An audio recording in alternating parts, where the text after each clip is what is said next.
একটা বিষয়ে ক্লিয়ার করার দরকার।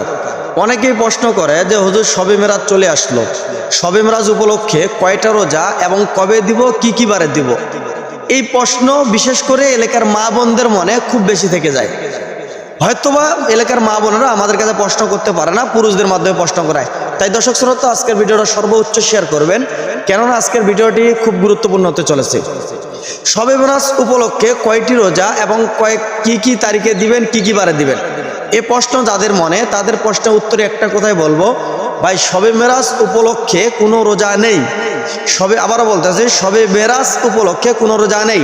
আল্লাহ রাসূল সাল্লাল্লাহু আলাইহি ওয়াসাল্লাম শবে মেরাজ উপলক্ষে রোজা দেন নাই, সাহাবা একরামদেরকে দিতে বলেন নাই, সাহাবা একরামরা দেন নাই। অতএব যেটা আল্লাহ রসুল করেন নাই, সাহাবাদেরকে করতে বলেন নাই, সাহাবা একরাম যেটা করেন নাই, সেটা উম্মতি মুহাম্মাদের জন্য করা জায়েজ নেই। এটা বেদাত, সম্পূর্ণ বেদাত।